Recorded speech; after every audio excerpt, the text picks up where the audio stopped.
बद्रीवन बद्री क्षेत्र को नमन। भगवान बद्री विशाल को वंदन नमन।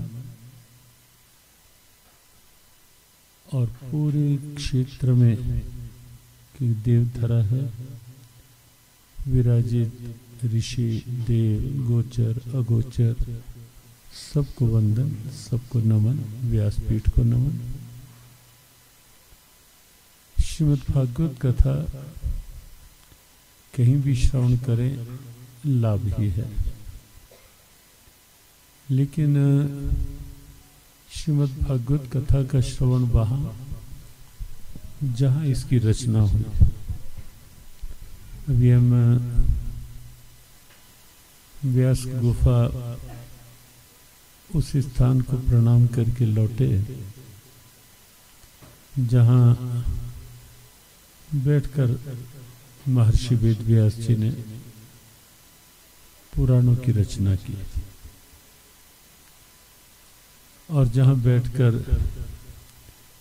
गणेश जी के माध्यम से श्रीमद् भागवत कथा का लेखन कार्य करवाया। ये धरा अत्यंत पावनी धरा है, सौभाग्यशालिनी धरा है। और यहाँ इस धरा पर बैठकर भगवान बद्री नारायण की सन्निधि में श्रीमद् भागवत कथा का श्रवण करना वास्तव में बहुत अद्भुत है, बहुत विशेष। इसे आप सौभाग्य भी माने और अति विशेष भगवान बद्री नारायण की कृपा भी माने। विस्तार तो आप व्यासपीठ से आदरणीय कृष्ण दीक्षित जी से श्रवण कर ही रहे हैं सप्ताह पर्यंत भागवत कथा। और सार में 2 शब्द, क्योंकि बड़ी संख्या में भक्तजन आए हुए हैं और अभी संतों के भंडारा प्रसादी के पश्चात 2:30 बजे सुंदरकांड और फिर भगवद गीता को लेकर चर्चा का क्रम शाम का है। तो कुछ शब्दों में श्रीमद् भागवत कथा अपने आप में समग्र कथा है, केवल अतीत की कहानी नहीं। जैसे भगवान बद्री नारायण केवल अतीत के भगवान नहीं है, वो हर युग की दिव्यता है। कभी सतयुग में बिल्कुल साक्षात थे, त्रेता में कहीं कहीं ऋषियों को देवों को उनके दर्शन का सौभाग्य मिलता था। द्वापर में फिर और कम हुआ और भगवान कृष्ण ने ये कह करके, भगवान नारायण ने ये कह करके कि कलिक काल में अब मैं प्रत्यक्ष ऐसे नहीं, उस रूप में नहीं, मैं इस रूप में यहाँ रहूँगा। लंबी गाथा है, लेकिन साक्षात भगवान नारायण विराजित हैं यहाँ इस क्षेत्र। तो निश्चित है कि श्रीमद् जैसे भगवान बद्री नारायण केवल किसी काल के लिए नहीं है, केवल किसी युग के लिए नहीं है, केवल किसी समय विशेष के लिए नहीं है, वो हर युग हर काल के लिए है, सार्वदेशिक सार्वभौमिक सार्वकालिक है। ऐसे ही श्रीमद् भागवत कथा भी सबके लिए है, सार्वकालिक है। धर्म अर्थ काम मोक्ष चारों पुरुषार्थ सिद्ध करने में सक्षम कथा है श्रीमद् भागवत कथा। श्रीमद् भागवत कथा लोक बनाने में भी सक्षम है और परलोक बनाने में भी सक्षम है। श्रीमद् भागवत कथा जो यहाँ हैं उनके जीवन उद्धार की भी गारंटी है, अगर परीक्षित बनकर श्रवण किया जाए, भाव से श्रवण किया जाए। जो है उनके जीवनोद्धार की भी गारंटी है श्रीमद् भागवत कथा। और यदि किसी विशेष निमित्त से जो दैहिक रूप में नहीं है, यदि उनका भाव उन पितरों का भाव बनाकर भी कथा की जाती है, और विशेषकर यहाँ बद्री नारायण इस दिव्य क्षेत्र में कथा की जाती है, तो आप निश्चित विश्वास रखें कि कथा का तत्व, कथा का भाव उन पितरों तक भी पहुंचता है और उनके भी उद्धार को सुनिश्चित करने में सक्षम होता है भागवत कथा का तत्व। हर रूप में अपने आप में समग्र कथा है। सार की बात कहें तो इतना ही है कि भागवत का अर्थ भगवान के बन जाओ, संसार में रहो, संसार के व्यवहार करो, करने ही होंगे कि जो प्रारब्ध निश्चित है व्यवहार तो करना ही होगा, प्रारब्ध तो पूरी करनी है, क्योंकि ये शरीर जो मिला है ये पिछली प्रारब्ध की अभिव्यक्ति है। ये पिछली प्रारब्ध के कुछ कर्ज, कुछ फर्ज, कुछ गर्ज, कुछ ऋण होते हैं प्रारब्ध के, जो इस शरीर के माध्यम से चुकता करने होते हैं। लेकिन उसके साथ साथ जैसे गीता भगवती ने कहा कि महामनुस्मर युद्धे च, भगवान कहते हैं तो पार्थ एक काम कर, मेरा स्मरण भी करता रहे, मेरा स्मरण कर और जीवन के व्यवहार भी करता रहे, मेरा स्मरण। उससे क्या होगा? भागवत भी यही कहती है।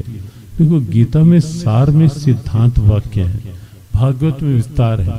लेकिन एक बात का ध्यान रखना, जब भागवत कथा की बात आती है तो वहां भागवत पुराण है, और जब गीता की बात आती है तो वहां भागवत गीता नहीं है, वहां भगवत गीता है। बहुत से लोग भागवत गीता बोलते हैं, भागवत कथा भागवत पुराण है, भगवत गीता है। भगवत गीता अर्थात भगवान के द्वारा गाया गया गीत, भगवान के द्वारा कही गई बात, और भागवत कथा अर्थात भगवान का बनाने की प्रेरणा की बात। दोनों में इतना ही है, तत्व तो एक ही है दोनों का। तो भागवत का संदेश क्या है सार में?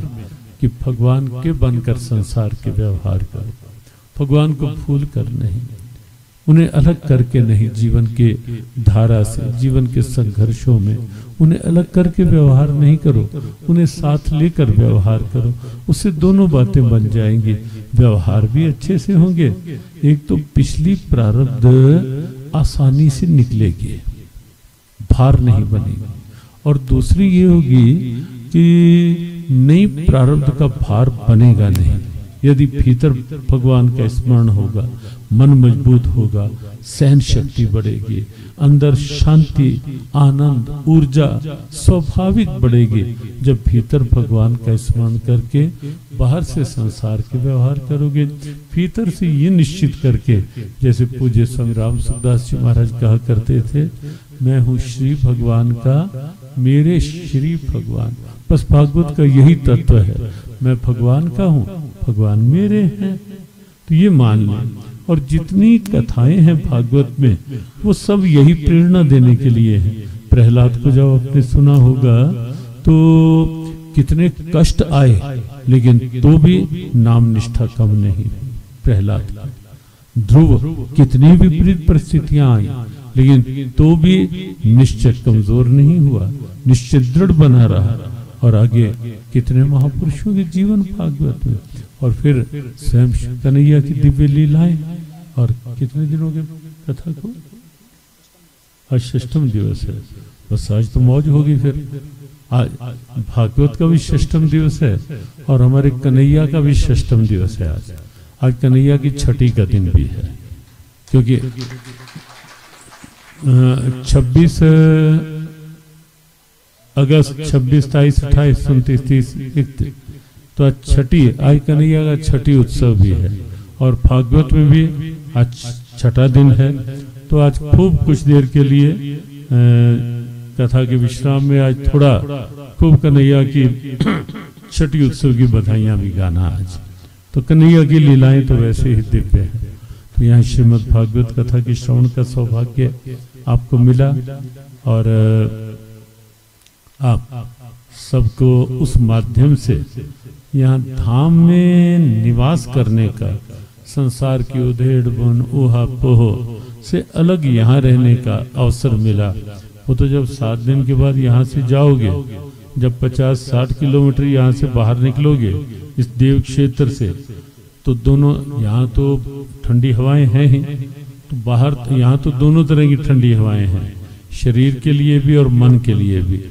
और जैसे ही यहाँ से वातावरण से बाहर निकलोगे, दोनों तरह की गर्म हवाएं स्वागत के लिए तैयार होंगी। बाहर के वातावरण की भी और अंदर भी कहीं ना कहीं संसार की कोई टेंशन, ये नहीं हुआ, वो रह गया था, तो वो तैयार होंगी। तो जब तक यहाँ हो तो ये समझो कि भगवान की कृपा की शीतलता का अनुभव तन में भी मन में भी जो हो रहा है, इसे अपने जीवन की एक अमिट प्रेरणा बना लो, अमूल्य निधि बना लो, अमूल्य संपदा के रूप में इसे हृदय में धारण कर लो। भगवान आपको सदैव अपनी कृपा की छत्र छाया में रखें, उनकी कृपा सदैव आप सब पर बनी रहे। आप सबके लिए बहुत बहुत शुभकामना। कथा के मुख्य यजमान अजय शर्मा जी और आए हुए पूरे शर्मा परिवार के शुभेच्छुजन, स्वजन, परिजन, सबके लिए बहुत बहुत शुभकामना। व्यासपीठ को पुनः नमन करते हुए सबको जय श्री कृष्ण।